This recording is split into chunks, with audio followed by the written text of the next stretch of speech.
with this film, what I've told people is, even if you aren't necessarily a hardcore wrestling fan, whatever that means, but like if you aren't a fan of wrestling and you're just interested, the film takes you along the ride with Mildred figuring out the business as well. And I know a few of the actors weren't necessarily watching pro wrestling every week. Can you take us through some of the process of getting them to kind of understand what it is that they were getting involved in? Yeah, the fun thing about Emily is we have kind of like a little joke that's true. That's like, she didn't know anything about pro wrestling, and I didn't know who she was prior to finding out about her when I, offered her the role. Like I had never seen Arrow. So I wasn't familiar with her, and I found her looking around online at different like agents rosters of someone that I thought had the right look and physique to at least put them on a short list of like who could realistically in a matter of months be physically believable, because we weren't we weren't going to get an actor to prepare for 2 years for the role. It's just not. It's too small of a movie. I'm too small of a director. It's like we're kind of getting who's available, and then we can go from there. And so I knew all about pro wrestling. Emily knew nothing. And I actually think it was good that she didn't, because she had more of like a blank slate to discover it as her character is discovering it, rather than having all these kind of preconceived, emotions and feelings and understandings of what the business is or is not. So that actually thing worked to our benefit, that she just didn't know anything about it.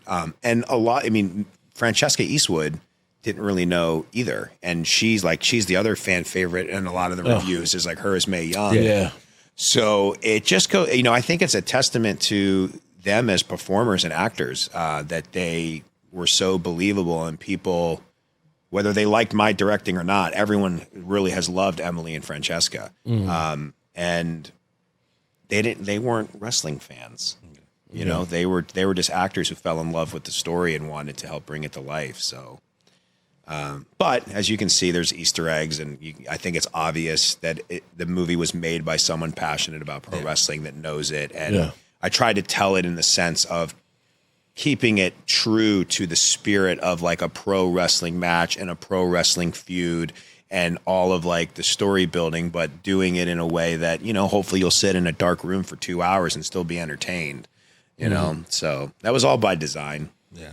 And getting back to what you were saying earlier about like, these actors respecting the business. Like, I'm friends with Adam, who portrayed Gorgeous George in the movie. And I think I was telling you when we met, we had lunch back in September when he told me he was in this movie. And of course, I'm bugging out like, oh, dude, you got to tell me everything about this, And he was like, well, actually, another actor had the role. They kind of dropped out, so they need someone quickly. And I kind of stepped in. And then he told me how he went to OVW, started to train with Al Snow at OVW. And I was like, what was it like taking a bump? And he was like, mate, because, he's like, mate, it's crazy, mate. Like, he just tell me how just like taking these back bumps. And then he goes, the ropes, they're still cables. And, so it's crazy to think that someone would put themselves through all that to learn, the basic fundamentals of wrestling, and then think that they would go out and disrespect it. It's just crazy. But can we talk about Adam real quick, how he jumped in there and portrayed Gorgeous George? Because I was telling O'Shea, I felt like Gorgeous George is another performer who deserves a movie 100%. In his own right. His story is incredible. It's actually a really great. Tyler Posey's father has actually written, prior to me ever even meeting him, a fantastic Gorgeous George script that we're trying to get to the next level right now. And Gorgeous George's story is truly phenomenal. I mean, he was selling, they called him Georgie boxes. Like, he was one of the main reasons people were buying TVs when they first came out, because that was the only way you could really see him is on television, unless you were at a match. But Adam was great. He came in right at the last minute. Logan Marshall Green was originally playing George, and then his mother fell very, very ill, and he called me like days before, and he's like, I can't leave my mom's side right now.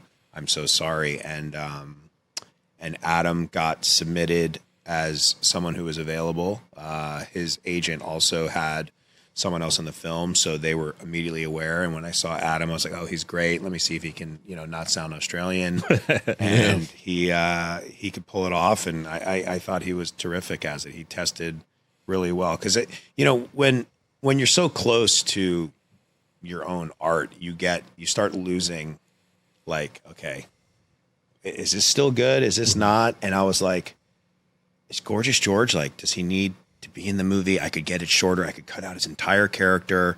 I can still tell the story without any Gorgeous George. And then when we were doing audience tests, everyone was like, everyone loves him. Like, they loved him in the movie. And I'm like, yeah, I'm insane. Why would I ever want to get rid of him? I put him in there. I wrote it. But, like, you know, just everyone out there who's critical of your own work, just know, like, it's easy to, like, get too close to it. And then you start second guessing it. And then it goes back to, like, the Damaris thing. Like, you got to believe, it's like, no, I put him there for a reason. I love it all. Why am I getting all in my head because I'm worried about, you know, outside judgment, you know? And that's what Damaris was saying. It's like, pro wrestlers have to be that, because think about what you're doing. Like, how easy is it to make fun of pro wrestling in general as a business, as a sport, as an industry, as a performer, the wardrobes, the mic work, all of it. But, like, no, you're putting yourself out there to be completely judged because you know inside you're a winner. Even if you're booked to lose time and time and again. How many times did Ric Flair fucking lose? Yeah. Right. He's Ric Flair. Yeah. You know, like, so that's what she was saying. It came out wrong in the sense that it was easy to take it the wrong way. But it's also like, to the IWC, it's like, guys, really? Like if we were going to do, and she's standing next to the director, like, if I was going to have her break kayfabe, she would be doing a full-on heel turn in the arena, being like, all you silly little jabronis paid your hard-earned money. Exactly. You know, they already told me what's going to happen backstage. She wouldn't say it in this very profound, eloquent thespian way. Go hard or go home, right? Yeah, exactly. It's just amazing, man. So I'm glad we were able to touch on that. Yeah. Like I said, let's put that to bed. Let's find something else to complain about and You not will. this, and go see We this know you movie, will. man. If you're a wrestling fan, definitely check this out. Watch new episodes of No Contest Wrestling every Wednesday, or listen wherever you get your podcasts. And don't forget to follow us at No Contest Wrestling Podcast on Instagram.